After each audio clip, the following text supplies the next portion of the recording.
Well, hello and welcome to the latest Airside webinar in association with FlightGlobal. My name is Murdo Morrison, and today we're going to be talking about careers in the cockpit, or more precisely, how to change course when needs demand. The aviation industry has been through its worst downturn since the Second World War. The crisis is far from over, but there are increasing signs of recovery in the jobs market. However, it's patchy, with some regions, markets, and sectors doing better than others.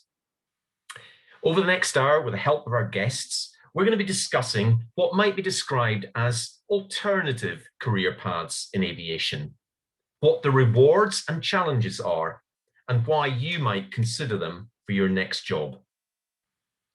We'll also be debating whether it makes sense to sit tight and wait for traditional jobs to return, or whether to invest in the type rating and other training that might be involved in changing career trajectory.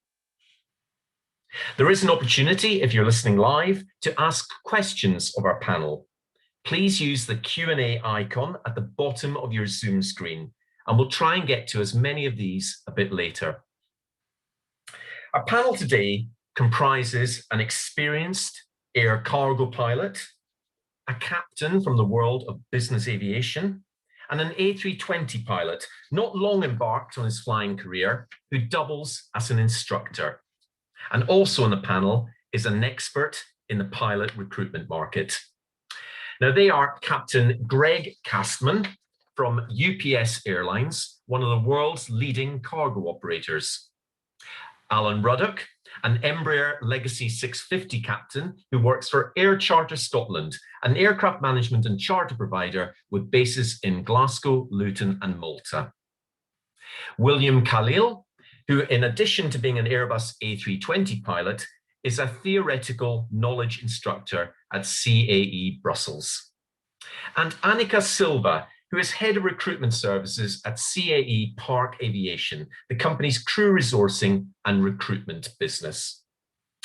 So, Greg, let me start with you. Briefly, tell us a little bit about your career. Have you always been a career cargo pilot? And does flying freight beat flying people? Well, good afternoon, everyone, and thank you very much, Murdo and FlightGlobal, for hosting this seminar. We appreciate the opportunity to be here. I have not always been a cargo pilot. My aviation career started about 31 years ago through the US Air Force. And I flew in the Air Force for approximately 20 years, flying Learjets and air refueling KC-10s. I also flew passengers for 4 years with American Airlines. From 2000 to 2004, before, of course, another downturn and some challenges with that. I've been with UPS for 15 years, and it's been a wonderful career. I'm an assistant chief pilot and a check airman, teaching and evaluating on our MD-11 aircraft and simulators. And although cargo may not have the glamour that it did for as a young kid, seeing someone up in a passenger airliner, I've come to learn and respect and realize how valuable it is. And it's been a wonderful career. So I'm grateful. Thank you. Okay, Alan, can I turn to you? Tell us a little bit about your career. Have you always been in business aviation? Yeah, good afternoon, everyone. Thank you again, Murdo, for the invite to be here. No, I ended up in business aviation very much by accident. And if I'm being completely honest, I didn't even know that side of the industry really existed until I found myself in it. I started on a little Cessna 310 aircraft, flying over traffic jams and reporting that for a local radio station. And the company, which was Air Charter Scotland, moved into jets, and I happened to be in the right place at the right time when we gained our first Citation jet. That gave me the opportunity to fly a multitude of Citation variants, and then the company just got bigger and bigger and added more jets. I did have a little brief break to go and fly an air ambulance for a little while for one of our competitors, and I flew Learjets for them before coming back to Air Charter Scotland. I currently fly the Legacy 650, which is a long-range version of the ERJ regional jet. And when I say long range, I'm joining you today from California, so it's fairly long range, and that's one of the challenges that I'm still struggling to adjust with, is the time zones. But yeah, pleasure to be here. Thank you, Alan. William, I know aviation wasn't your first career. You did something else before you went, but you're relatively new to aviation. How did the pandemic affect you, and why did you take the step to become a TKI? Yeah, so from my side, a very good day, Murdo, and thank you to FlightGlobal for having me. It's a true honor to be here. And yeah, to answer your question, I have indeed a bit of an atypical career path. I'm 36 years old, but I only started with my flight training at the age of 29. So I've been studying university.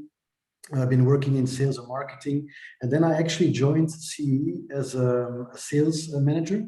And it's by working for CE that I got actually the aviation, let's say, vibe that brought me to flight training at the age of 29. I finished my training, and then I got the chance offered to seat as a first officer flying the Airbus 320 for a Belgian airline. And it's, of course, I was a bit, let's say, lucky that before the pandemic hit, that I was already, let's say, looking for opportunities within management functions. So working for CE now for 9 years, and also a ground instructor, a theoretical knowledge instructor for CE for 2 years, just before the pandemic hit. So indeed, the pandemic hit us all well, and also my, let's say, full-time activities. But thanks to this, let's say, side jobs, I'm managing my time well. So thank you, Murdo.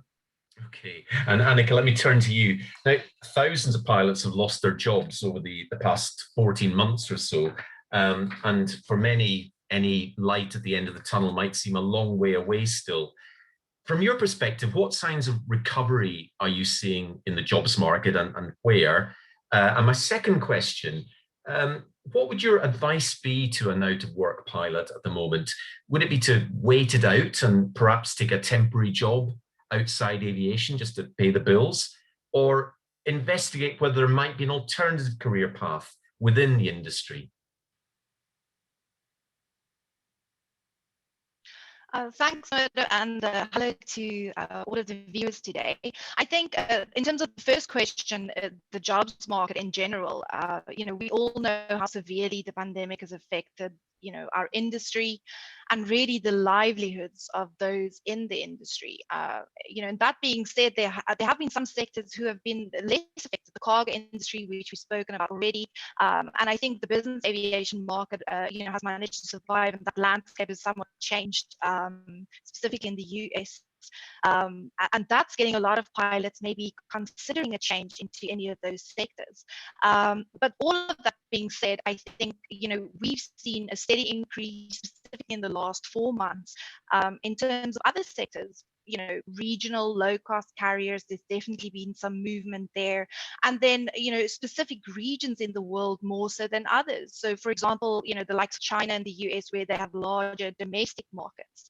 And there's no doubt that every airline in the world right now is into full planning mode, and that talent planning specifically is one of the key areas that airlines are looking at as we're recovering. That being said, I'm very positive about the long-term outlook of the industry. The CAE pilot demand outlook says that they're going to be looking for 260,000 pilots over the next 10 years, which is very positive. But I do think we need to be realistic as well, and realize that it's going to take time, and that the landscape's going to change, and we're all going to have to adapt to that. So I think my message to pilots would be, that they all have to get into that, I suppose, same planning mode if they're considering a change. And in terms of your second question, I think the last year has really given everyone the opportunity to reflect on their personal priorities, and also their priorities in terms of career. And sadly, many of the people in the industry have been left with no choice but to already find alternative, be it short-term opportunities, and they've had to leave the industry and go and work just to get some income going. But I also think a lot of other pilots are considering some kind of a change, whether it be, going into cargo from commercial or into business aviation, because that's where they're seeing, movement, or making a big change, moving to another continent and taking a kind of a 5-year contract, moving with your entire family, which is a big decision to be made, So I think pilots are considering all those kinds of things, and then also considering opportunities outside of the cockpit. And I think all of these things are possible. I would just say that, if you are considering that change, consider the financial implications, consider the time it's going to take you to where you want to get to, the end result, right? And what path you're going to have to take. And then once you've decided where it is that you want to go, then start preparing. I think there's going to be a lot of pilots that are going to have to interview that maybe haven't interviewed for years, and even the interview landscape has changed. Is it knowledge based? Is it competency based? And what's the process? So, preparing so that you've got the best chance possible to succeed when you do get to apply when the market opens. Thank you, Annika. We just had to turn your camera off there for a moment because the sound quality wasn't great. So I hope that's okay, and maybe we can sort that out as we go along. Greg, we heard there about the cargo market, and we've all been reading over the past year how the cargo market has prospered, partly because we're more of us are probably buying stuff. E-commerce has grown, but also because there's been a shortage of belly hold capacity as passenger airline services have been withdrawn. And there's probably a question mark over whether that path will continue for the freight market. But if you were to talk to someone and sell them the benefits of working in cargo, what would they be? And there must be challenges too. What are some of the challenges? I guess there's a lot of night flying. There's a lot of pretty antisocial hours, I'd imagine. Sure. No, thank you for the question. We definitely do fly at night, but surprisingly, we do carry sunglasses as well. We do a lot of day flying as well. The last year has, I think, shocked the entire world, and maybe forced people to stay at home. But there's probably more now than ever a realization that we are so dependent upon e-commerce and the need to move, whether it's critical medical equipment, masks and protection equipment, or vaccines, or even the supply chains, maybe things that we've taken for granted and just realize that it occurs. The shock to our world has brought that to light, and I for one feel very proud that through all the crisis worldwide that's been going on, we've been working really hard to keep that network going and keep moving some of those critical supplies. So there's a satisfaction when we're carrying stuff, whether it's something that's just normal commerce that we may not be as aware of, or when we know we're moving some of that critical medical equipment or vaccines. There's definitely a job satisfaction with that. Certainly some challenges. The cargo world does run 24/7, and depending on what type of a flying you want to do, we have domestic flying and international flying. So we have flights as short as 30 minutes and as long as 15 plus hours, depending on where we're going in the world. So there are some challenges with your body clocks and travel in the world, but I also think that's some of the reward. It's been a great opportunity for us to be engaged and involved, and my heart goes to a lot of my friends from my passenger days who have felt that and had either lost their job or put on furlough or doing that. And so I know about some of those challenges they've dealt with. We fortunately have had a need and a growth. We're still purchasing airplanes, and we've continued. Sorry about that. The light timed out. It was a time for my night flying there for a moment. Yes, indeed. But I'm back to daytime. And anyway, we've continued to hire throughout the entire pandemic. we're you know, a little over 3,000 pilots, and many of our pilots still are retiring, and so there's that succession that's needed, and as well as growth. So it's been a busy time, and overall it has been a wonderful move for me from passenger to cargo. And I guess the types you're flying, I mean, they're obviously the back of the aircraft is different because it's carrying cargo rather than passengers, but the aircraft tend to be older generation in some cases. I think you fly an MD-11. What are some of the issues around that? I mean, I guess a lot of pilots coming into the cargo market might be going into a very different, having to retrain for perhaps an older generation aircraft. Would that be the case? It is at times. We have worked on modernizing our fleet. We are pretty much an all glass cockpit for pilot terms. It's really the locations we fly to and the weather that we fly in. All of our airplanes are able for Cat 3 ILS, basically down to very low minimums and qualification stuff. So there are carriers out there who will fly some of the older aircraft.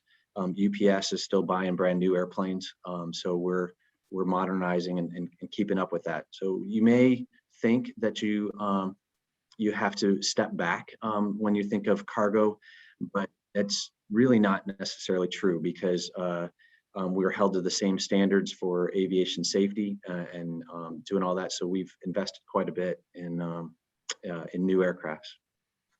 Absolutely. Alan, if we can turn to you, business aviation is a very different world to flying for airlines, particularly when you're flying short haul. You might be flying many hours, many routes a day. Business aviation, you tend to be, I guess, maybe I'm generalizing, you tend to be on call a lot, and you need to be ready to fly when required. But it's a very different pace of life, I guess, isn't it, to flying for an airline? It is very different. I mean, business aviation is very much alive. The whole industry has turned on its head. If you go into our main base at Luton now, it's just rows and rows of EasyJet parked up, and every movement is a BizJet right now, which is quite unusual. But we haven't really slowed down throughout the whole pandemic. I think business aviation is very, very different. There are two streams of business aviation. So Air Charter Scotland is a charter company. We are a UK AOC holder, so we comply with flight duty periods. We have quite strict SOPs, and from a flying point of view, if you found yourself up the front, it's probably not all that different operating the aircraft. It's the things around the periphery that is very different, and I think that is where a lot of the job satisfaction actually lies. I mean, I'm in a hotel room at the moment, and behind me is a bag of laundry that is up to me to have cleaned. I won't be doing it myself, but I will be putting it into the hotel to have cleaned for the return trip. And all these little things, I think, are quite an eye opener for an airline pilot that finds himself in business aviation. Another example, even just from this trip, I'm in California right now at a little airfield called Moffett Airfield. It's a NASA facility, but it's not an airfield of entry. So we cleared into the US yesterday through Bangor in Maine, and about 2 hours out from landing, the passenger said, "Oh, we're going through Bangor. Can we pick up some lobster?" And that's the sort of thing that lands on your lap as a pilot, and you're on the sat phone, and you're sending messages and trying to get that satisfaction of completing the job and keeping your clients happy, whilst also not letting it interfere with the flight is where a lot of the satisfaction comes. And then we have some fabulous trips, and you find yourself en route for several days. But as you touched on, that can also be the harder part of the job as well, managing home life and domestic life. So yeah, the good side of the job is also the bad side of the job. Okay, thanks, Alan. William, tell us a little bit about the instructor side of your job, if you like, or the job, that part of your career. tell us a little bit about how you got into that and what does that involve? How much of your time does that take up? And how did you get into it? Yeah, actually, I was thinking about how explaining this, and basically, I think there are two kind of pilots. One pilot may be, let's say, really happy to be flying, but when the flights are over, when the passion of the day is done, they go home and they're happy to be in peace with their family and friends and not be minded about emails coming in and that kind of stuff. But on the other side, and I look definitely at Greg and Ellen as well, that there's something like, okay, I want to invest a bit deeper, dig a bit deeper in maybe the management side, the theoretical side. So in my case, I was offered the opportunity to become from an ex-student of CE to become an instructor. And okay, there's a lot of preparation there, a lot of time investment as well. But okay, becoming a theoretical knowledge instructor can also be done for the airline you're working. So basically, it's a nice add-on on your CV as well. That it shows motivation that you really want to dig deeper in some kind of subjects. And of course, explaining something to new pilots, to future pilots, it really gives an extra motivation or satisfaction as well. And that's a bit how it started for me. And I think on a monthly basis now, I give approximately or teach like 20, 25 hours per month. And of course, if there are other subjects that are open to teach, there are now 15 ATPL subjects, and I'm teaching now just one of them, but it might become 2 or 3. But again, it's all depends on the, let's say, the time investment that pilots want to do beside the hours. And I think it's that's a bit the question that everybody has to ask, if they want to have this kind of side opportunity, if it's matching their profile or timetable, definitely. If I look at Greg, I don't know if Greg can fly in the night and then still be awake for some teaching on a daily basis. So depending on lifestyles or night flying, I think it's very typical. Okay, thanks. We're going to move on to some audience questions. Just to answer up one query though, someone was asking if this is recorded and available later. Yes, it is. So don't worry about taking notes. You can do that on the recording if you want to, or tell your friends and watch it later. Annika, I have a question from the audience, which I think is probably best directed at you. You talked earlier, we've obviously talked about business aviation and instructing and the freight sector. Are there other areas of aviation, perhaps outside the cockpit, where you are seeing some openings? So someone is asking about, a career in flight planning or dispatch or flight ops. Are there, is that a possible route that you would advise a pilot to go down if that was necessary? Yeah, Murdo, absolutely. I think, and I think maybe confidence is at an all-time low at the moment just because of what happened, right? But there are so many transferable skills that pilots have that they can utilize, in other parts, not just of the aviation industry, but in other parts of any industry for that matter. If you think like, competencies of pilots, communication, problem solving, leadership, teamwork. So within the aviation industry, I mean, customer service, sales, recruitment, and then if you're looking at flight ops, ground ops, there's so many opportunities. I think there might be a lot of opportunities in consulting, with startup airlines. So it's really just about getting your mind around and being confident that you have these skills and competencies, and then looking at whatever job description and thinking to yourself, how can I apply, what I've learned and my skills to whatever job, this is. So absolutely, I think there are opportunities for pilots.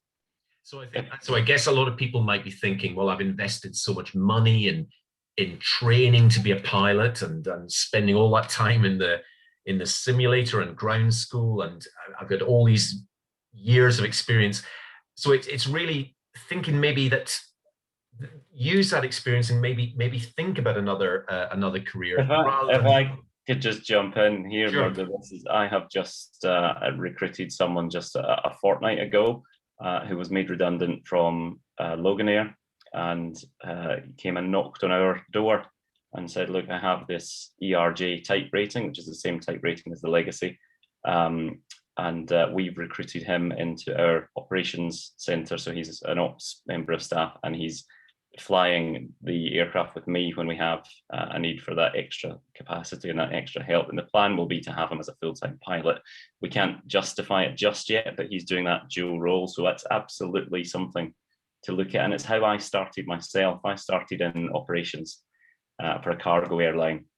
And that cargo airline went bust. So I do feel for everyone that has lost their job. I've been in that situation myself. And but it's the contacts as well that you can make doing operations. The company I was with that went down the tubes, a rival airline got wind of that, and they phoned the operations center, and I was the person that picked up the phone. He was the chief pilot of the rival airline, and he said, listen, I hear you're going down the tubes. I'm looking for 5 of your best guys. And I said, well, it's your lucky day, look no further. And he said, no, we want experienced pilots. And I was just flying the ops desk at the time. But what I did do was put them in touch with the pilots that I knew that were kind to me, that were good operators, that were easy to work with. And I placed 5 of them with this rival airline. And then that was 5 pilots that all owed me a favor. And that's how I got my first job. So definitely, I would definitely consider operations. That's interesting. I've got to take a question from the audience. I'm going to paraphrase it slightly, but it's all about changing career. I mean, when in your experience, and maybe this is directed at Alan and Greg, when you have pilots coming from another sector, from the airline market, is there a big cultural change that they have to make? I mean, they obviously perhaps have to do type training and everything, but is there a big cultural adjustment that they often need to make? I don't know, Greg, do you want to come in on that one?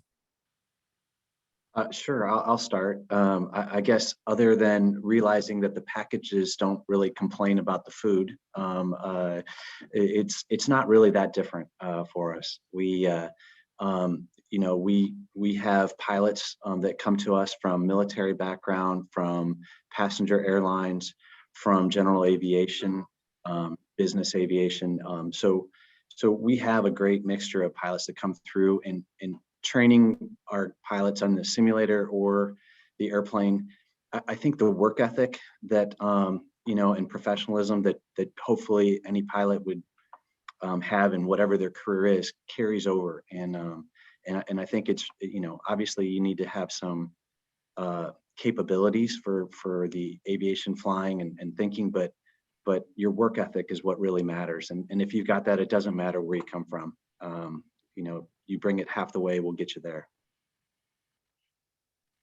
And yeah, I would agree. I would agree with that entirely on the work ethic. The flying, of course, we look for strong pilots because in our sector, you can be going to somewhere you've never heard of now, and you need to be able to deal with that and not be phased about it. So we do look for strong pilots, but that is only half the story. We're looking for that work ethic and customer service skills in particular, and that little eye for detail. We tend to meet our passengers as their car pulls up and be standing at the bottom of the steps, and it's that sort of if the steps are dirty, then go and get a cloth, clean them. There's no one else going to do it. So just that little extra mile. That's what we look for. Okay, I'm going to take another question from the audience, and this is probably one for. I'll come to you, Annika, and also to William, as someone who's reasonably new to a career as a pilot. We've had quite a few questions along these lines, actually, from people who are either newly qualified or qualifying at the moment or thinking about a career in aviation. Obviously, we've talked about what we hope it will be a recovery in the industry.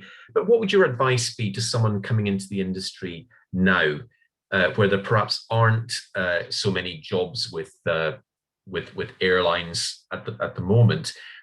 Would you advise them to perhaps look at doing something else in aviation in the short term, maybe doing instructing, working for a flying school, or to just to go ahead and try and get that job in as a pilot, or perhaps look at the other areas such as business aviation and cargo?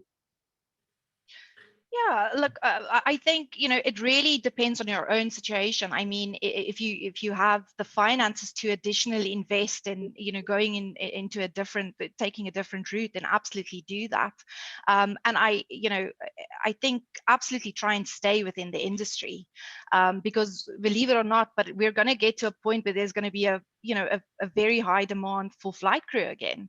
So, try and stay within the industry, and just don't stop dreaming. It will happen. Like, I'm very positive that it will happen, and we actually do like aftercare program, an aftercare program for our cadets. We do like career guidance, and a lot of them have got, they're working in call centers, or they're working in a customer service center. A lot of them are instructing. So I think we're all passionate about the industry, so try and stay within the industry if you can, right?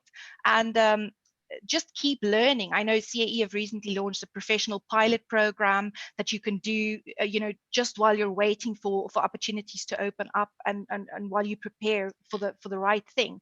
But it will come around. It might just take time. And William, from your point of view, what would your advice be to someone starting out in the industry? Well, working for CAE now for 9 years, there's one main question that I get all the time from parents or from young future pilots asking me, would I advise to go for other studies first, like I did, by accident, let's say, or directly start and jump into a flight training? Well, I always say, or my answer is always the same, and still today, even with pandemic, is that if you would start at 18 or 19 or 20 years old, the training takes approximately 2 years. You would finish, let's say, at 22. Imagine in the worst case scenario, you have to wait maybe 2 or 3 years before having your first airline interview, landing your first job. Now, I always ask, what is 2 years compared to a flight career of 40 to 45 years of flying, becoming a captain, long haul, etc.? Because some people tend to say, okay, I'm going to invest 5 years in normal studies, because we call it normal studies. My parents call it normal studies. I did this, but of course, 5 years is also time investment, money investment.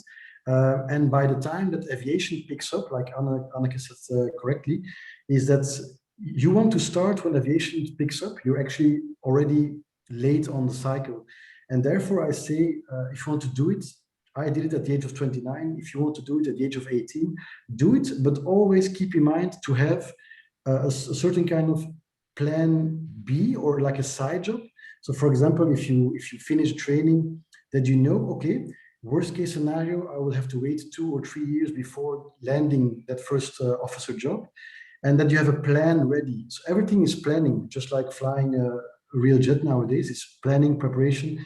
But some people tend to jump into a flight training and then realize afterwards, I have to wait now at least a year for my first airline job. Well, what now? They're going to work for supermarkets, and like Anneke said as well, stay close to the industry, stay close to aviation. But again, that's what I mean, to have, let's say, a side job ready.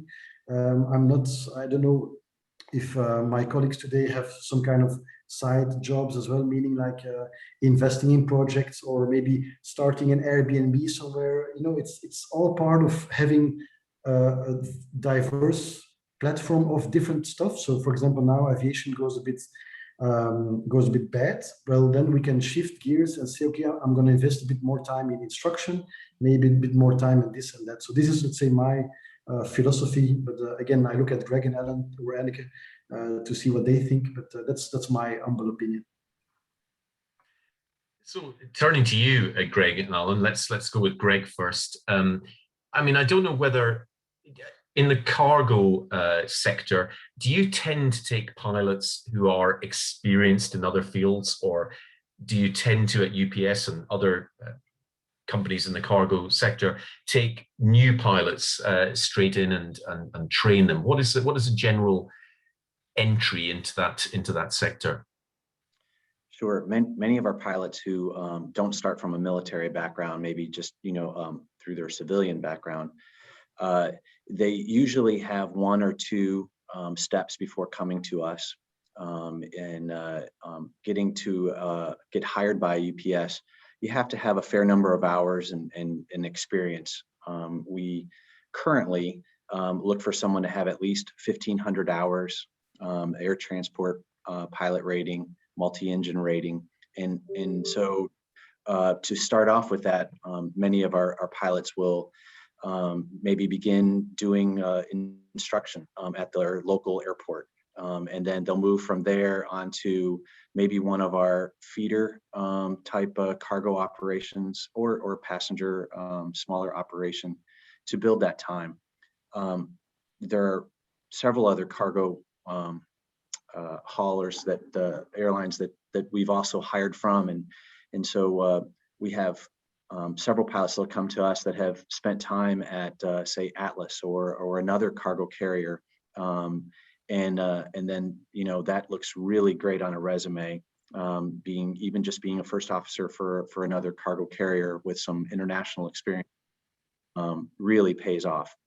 We have a few of our pilots who have started off right after college, joining us as a flight intern, a pilot intern, and so they'll spend a year or two with us, learning a little bit about how our operation works, our training department, our flight department, and then they have the opportunity to move on to one of our other kind of a shared cargo carriers for small flight kind of operations. They'll build their experience there and then come back to us a few years later. Yeah, we're always looking for that. We don't usually get them right from the start to train, but it's a very competitive market right now. But I definitely would not discourage somebody from the aviation industry. Really, this is just a road bump overall, and whatever you can do to further yourself. I think simulator instruction, being around an airport, whatever you do, that work ethic that you put in and showing your interest will pay off. We usually like to have recency of experience. So sitting on the sidelines for 2 or 3 years can make it a little bit more challenging. We like to see somebody who has had more recency of experience. So maybe taking that opportunity to fly something that you maybe don't think is your end job, but having that experience will really help.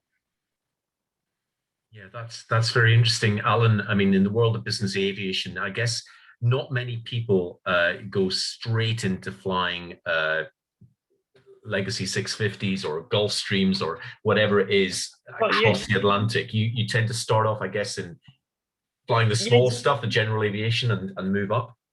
Yes and no. We've got people from a variety of backgrounds. We've got ex-747 captains to people that it's their first job. So no, we don't have that. There's normally a step before business aviation type thing. If you're the right fit, we will take you. We'd look for people that are personable, because a lot of our aircraft don't have that flight deck door. You're in the cabin, you're dealing with them. So we do look for slightly different things. I think one of the things that's maybe worth pointing out is that the landscape of aviation has changed a little bit, and it's thinned out in the airline side of things. You're left with the legacy carriers and a handful of stronger low-cost carriers, and the smaller airlines have all disappeared. On the business aviation side of things, there's still a multitude of small to medium-sized operators, and that's why it's great to have the platform today for us. We've got 10 aircraft on the UK AOC and 3 in the Maltese, so we're relatively small to medium-sized operator, but there are lots and lots of others like us. So it's probably worth just having a look at what's coming and going at your airport. Look at the registration, saying who owns that? Who operates it? Where's it been before? Then get onto LinkedIn, make sure your LinkedIn profile's up to date. And there's a whole world there. We keep describing it as an alternative career. I'm not sure I entirely agree with that. It's just another path. But yeah, I'd keep looking and see what's happening. And Annika, what is your advice to people? You did touch on this before, but how does a pilot who's perhaps out of work at the moment market themselves, or get the, work out what's out there beyond perhaps the narrow scope of what they were doing before? How do they educate themselves and look for these opportunities? Yeah, I think Alan mentioned it there. Networking. I'd say that's probably the single most important thing if you're a pilot, is to join forums or professional networking sites and actually have conversations and get to know pilots in areas where you see yourself growing or moving into, right? Because a lot of the opportunities, are referral opportunities, and I think specifically in the corporate or the business aviation market, that's still, very real. That being said, also register on jobs platforms, and keep an eye on jobs platforms, and like I said, professional, networking sites, and keep track of these things. Keep track of, where you're applying. Make a list of who you want to apply with, why you want to apply with them, and then get to know someone that's gone through the process, that's working there, and make sure that that's really what you want. So I think pilots can comfortably do that just by, making use of the internet. There's so many resources out there. And then I would genuinely also say, consider contacting a recruitment agency, because, often recruiters know where opportunities are, are open. They'll be able to advise you if you meet the requirements or not, what you need to meet the requirements. And they're also going to be able to help you when it comes to things like interview preparation or getting your resume ready, or, some of these application documents are, more than 10 pages long. And, we always say to people, remember, your interview starts when you apply, right? Not when you're sitting in front of the person and they start to ask you questions, but when you actually physically apply for the job. So your resume is the first step in, in your interview process, really. So it needs to be right, and detailed and specific. So that would be my advice. Okay, I'm going to take another question from the audience, and again, I'm going to slightly paraphrase here, but someone is asking whether, as an out-of-work pilot, if they go off and do something outside aviation just to pay the bills, they go off to, I don't know, drive a delivery truck for a supermarket or whatever it is, how would that be viewed when they come back into the market and look for a job, if they've had that sort of 12, 18-month hiatus completely outside the industry? Is that, I mean, we all appreciate that you have to pay the bills, you have to be earning money if possible, but how would that be seen by recruiters? I think that now more than ever, companies are going to be, that this is just my opinion, but I think that airlines are going to be more lenient when it comes to, pilots having gone to do something else. So, I think as long as you've got a good track record before, and you can justify why you made the move, and you're really passionate about getting back to the industry, and you meet the requirements, that there's not going to be a lot standing in your way. And that's just my opinion. I don't know what the rest of the panel think. Does anyone else want to come in on that? I mean, William, do you want to? I mean, you talked very eloquently earlier about, the importance of enhancing your CV and I guess enhancing your whole perspective on life by doing other stuff as well. How important is that for someone who currently temporarily finds himself out of a cockpit job? Well, I have quite some friends who are in that position, and I believe, just like Anneke said as well, is that to keep your, let's say, pilot skills quite alive, meaning the management skills, the responsibility skills. So imagine you're working yourself for a supermarket. Well, you can still find that same competences in your flying job. So always keep looking, even though it's not a flying job, not even the aviation industry, but indeed keep looking for those competences that are quite similar than flying. That's definitely something I would advise. And also, I've noticed as well that some think maybe that they are allowed to go the extra or doing the extra mile or going the extra mile. What I mean by this is who's nowadays still writing a letter and send it really by post with a nice stamp. But I did it when I was looking for my job, and I was actually surprised how many doors were actually opened by doing something extra. And I think many people will say, no, I'm not going to do this. I'm just going to send a standard email with dear to whom it may concern. No, go to LinkedIn, find out who it is, who is a chief pilot, who is a training manager. And if you would see, really find a letter that's addressed to dear Mr. Kessman, dear Mr. Roddick, it's directly personal. And that's maybe a CV you will remember later on as well. So it's actually those efforts that I believe that you can actually make a difference in applying, because some just apply and they said, yes, I applied, but they didn't really apply, if you know what I mean. There's so much extra that can be done to be ready when airlines are recruiting again. So definitely try and think a bit out of the box and how we can, let's say, shine in the dark. That's what I would say.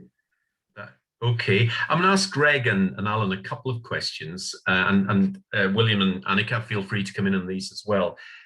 In your experience, Greg and Alan, what are the, give me an example of mistakes that pilots make when they apply for jobs. I mean, there are the obvious ones, misspellings and badly put together resumes or whatever. But what are some of the mistakes that applicants make?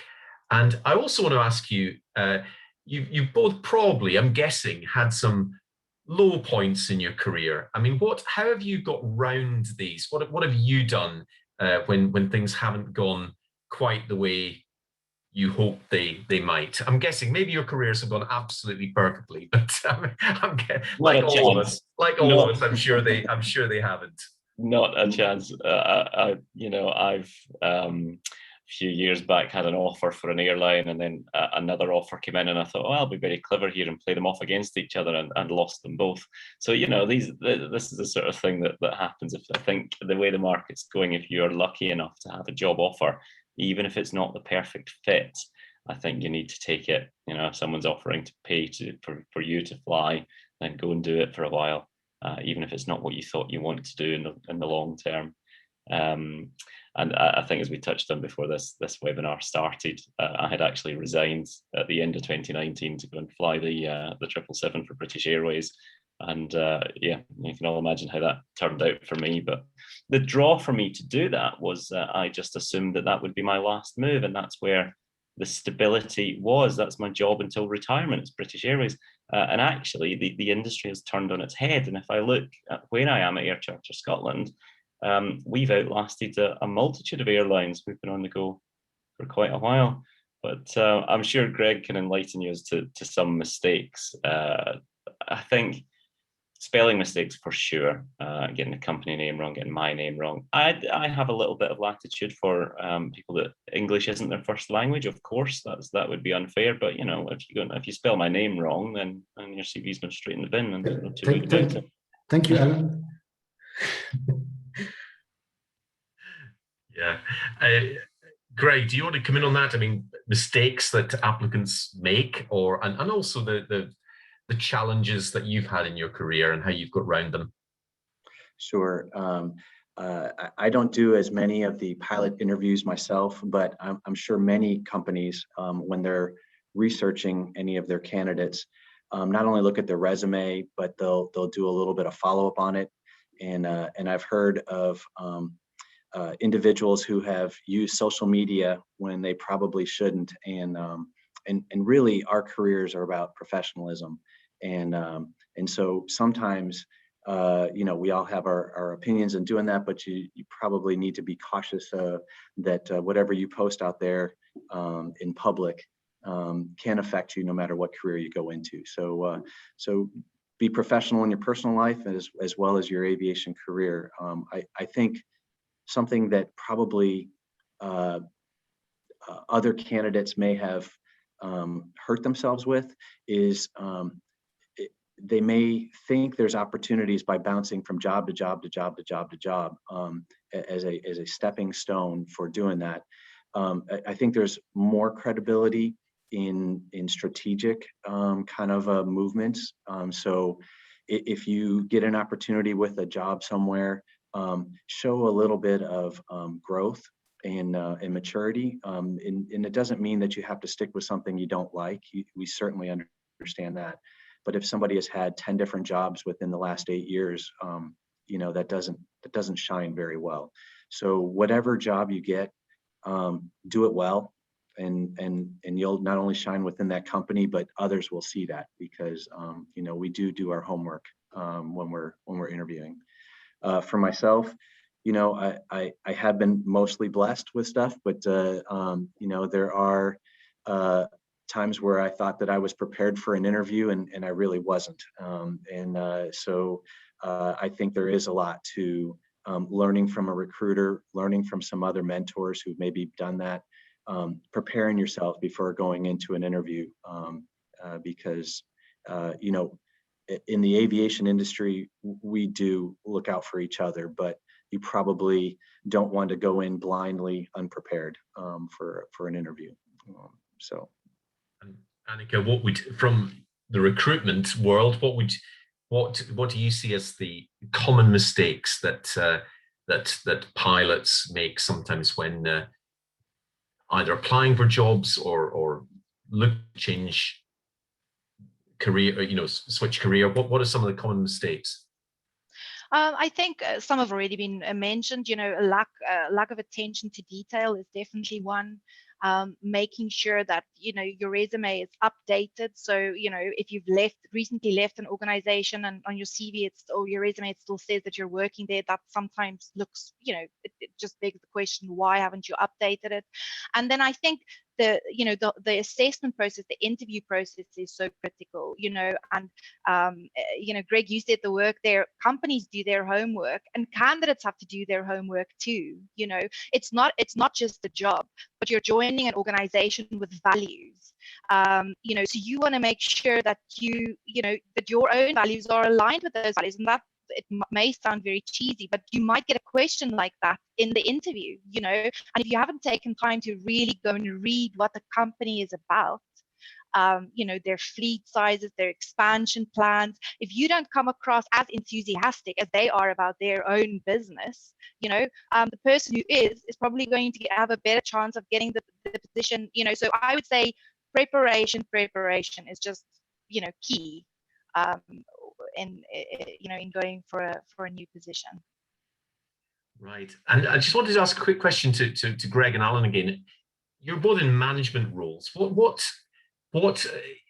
is management right for everyone? Is that something that every pilot should be maybe looking to do, or is it something that will be right for some and not right for others? Sure.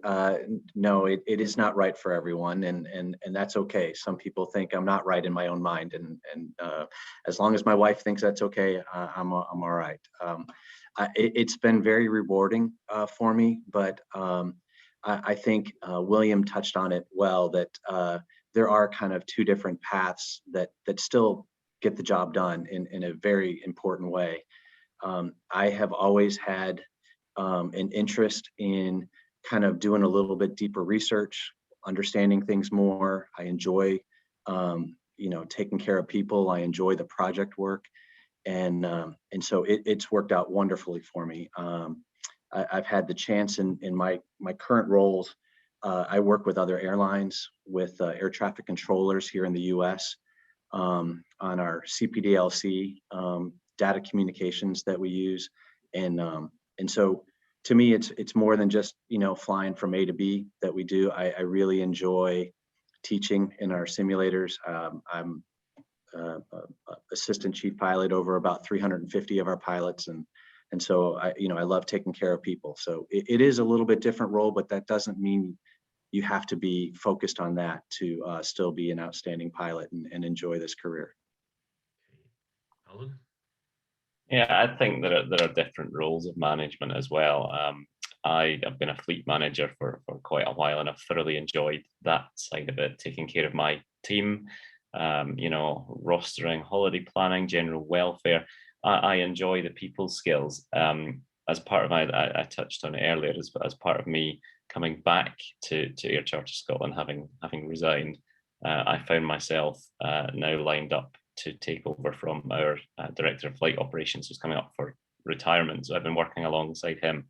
I haven't had the Form 4 interview, so I'm not the official post holder yet, but that's the direction I'm heading in, and that's very different to the people skills of looking after your immediate team. That's a very detailed regulatory role, and that in itself is quite different and have been a real eye opener to me. We've had Brexit problems, EASA licensing problems, permitting problems, all sorts of things that are going back between the company and the regulator, and that's I'm still finding my feet with that, I have to be honest. So no, it's not right for everyone. It's it's a challenge. It's a challenge, and it's something different. I've not got the challenge of flying a new type. I've been on the type I'm on for a while, so I feel I personally needed something else for me. It's a transferable skill, isn't it? Really, so it's something. Should I find myself moving into something else, it's another string on the bow. Okay, now just a few minutes left. I'm just going to come to William and Annika just to finish. Just a few words of advice just to finish to our people listening today about what they should be doing if they're currently out of work, in terms of finding that next job, and even thinking about what they should be doing next. William, what would your advice be?